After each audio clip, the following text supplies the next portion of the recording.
you please give us your name? Jeffrey Epstein.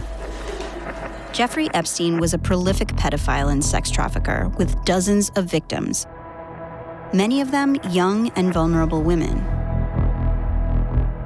Ghislaine Maxwell is the only person currently imprisoned for her role in this illicit operation. Other people mentioned in the Epstein files released by the U.S. Justice Department have denied wrongdoing, and few have even been the subject of any legal proceedings.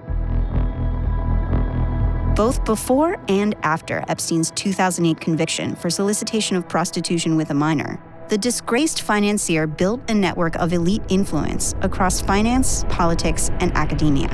Bloomberg has analyzed thousands of emails and documents to map the size and reach of his network, and to understand how he was able to build and sustain such influence, even as the allegations against him accumulated. It shows how influence operated, built through access, sustained through favors, and exchanged through relationships and constant transactionalism. Epstein's influence started with wealth, and one of his earliest and most consequential financial relationships was with Les Wexner, the retail billionaire and the founder of L Brands. Epstein met Wexner in the 1980s while trying to make a name for himself as a financial advisor for the wealthy elite.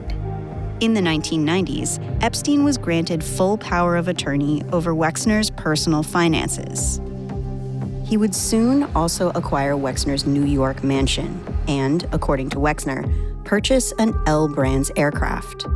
Epstein would also claim he helped manage major assets, including the construction of Wexner's yacht, among other large development projects.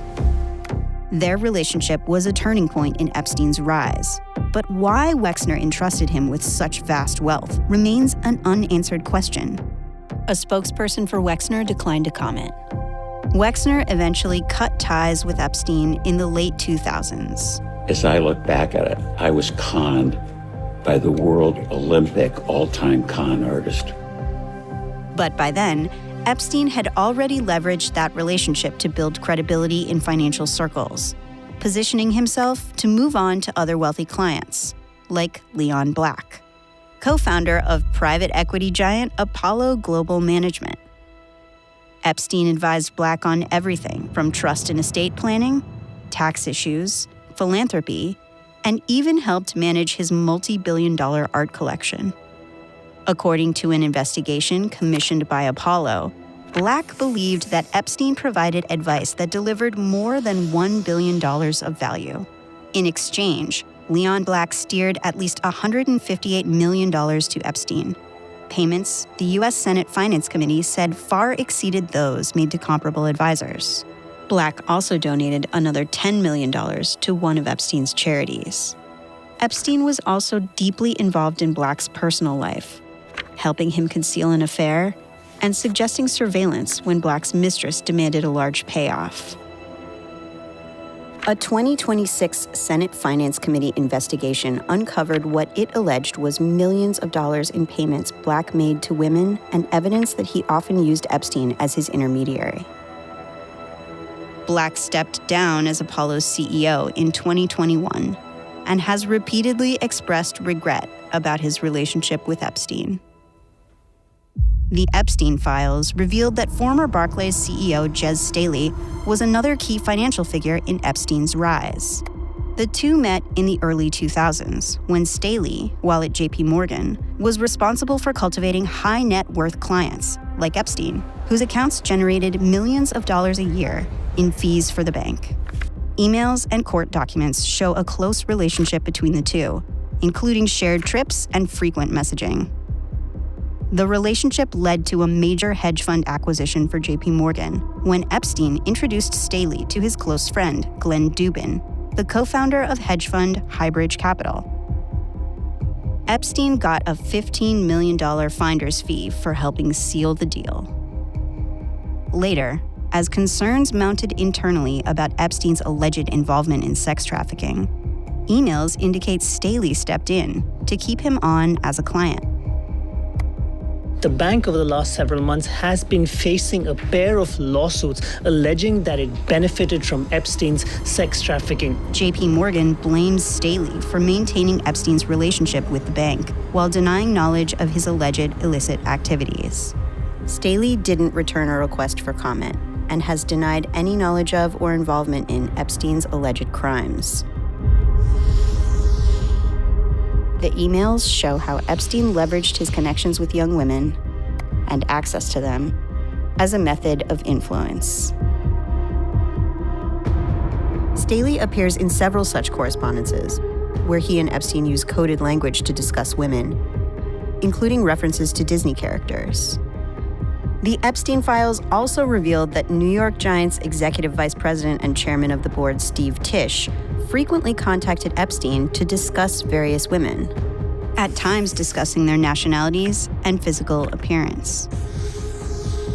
In one exchange, Tisch asked Epstein if a woman is a pro or civilian. Tisch has said he never took up Epstein on his invitations and deeply regrets associating with him. He has not been charged with any crimes. For years, Epstein relied on connections to some of the country's most prominent lawyers, who helped him thrive, even following his 2008 conviction. Among them was Brad Karp, who worked with Epstein in managing Leon Black's wealth. Emails released by the Justice Department showed that Karp reviewed documents for Epstein, including a draft court filing, arguing that Epstein's decade-old plea deal on sex trafficking charges should not be reopened. Karp did not respond to requests for comment and has previously said he regretted his social interactions with Epstein. Epstein later forwarded Karp's remarks to members of his personal legal team and Kathy Ruemmler, the former White House counsel. Communications show Ruemmler offered Epstein her perspective and advice for years, including advising him on how to respond to media queries tied to his alleged criminal activities. Throughout their friendship, Epstein showered Ruemmler with luxury gifts.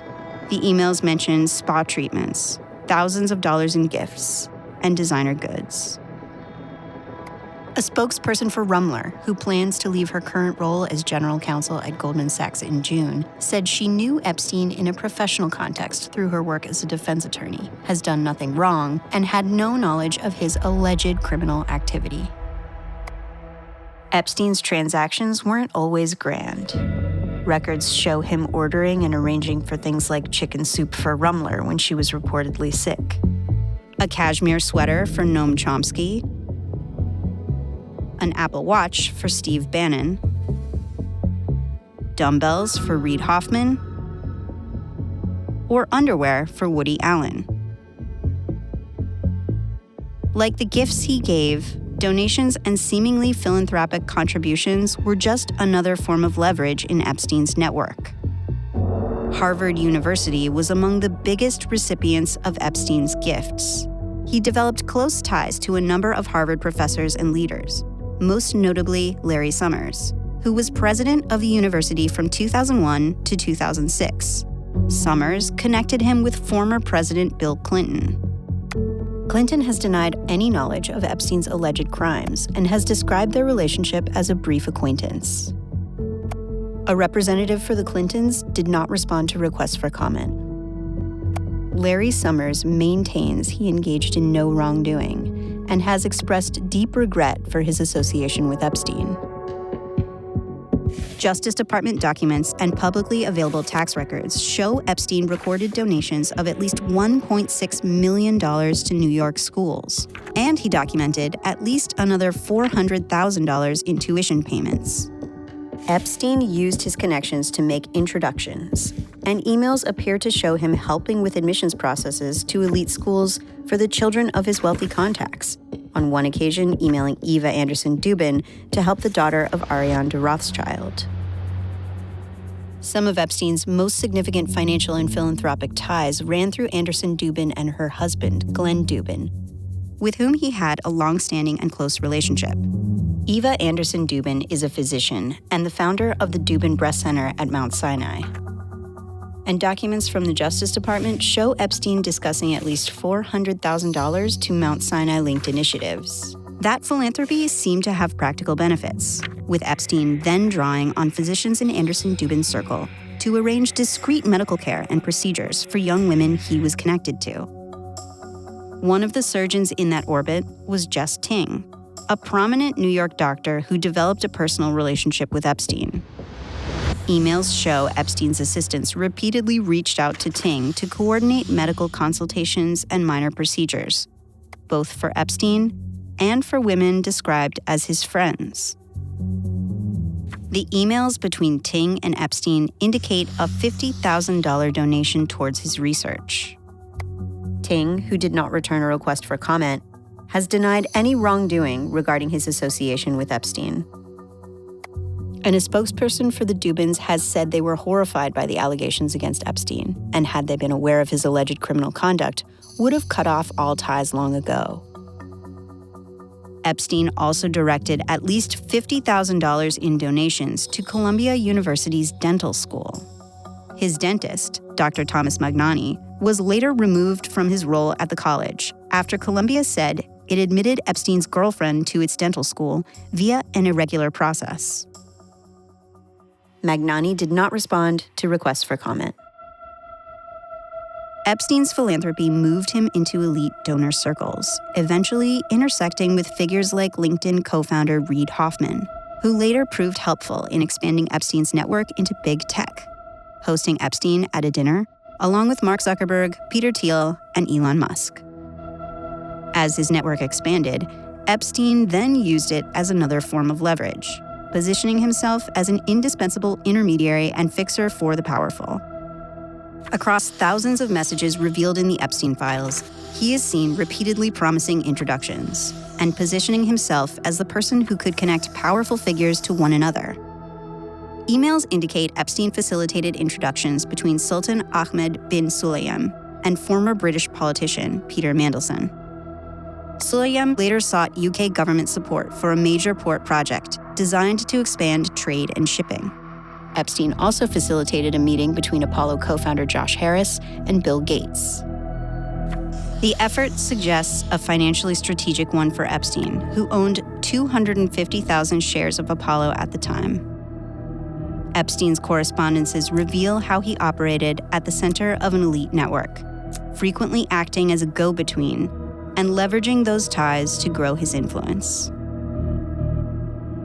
By identifying what powerful people needed and positioning himself as the person who could provide it, Epstein was able to embed himself across finance, politics, academia, and global business as a trusted broker and confidant, often blurring the lines between business and personal relationships.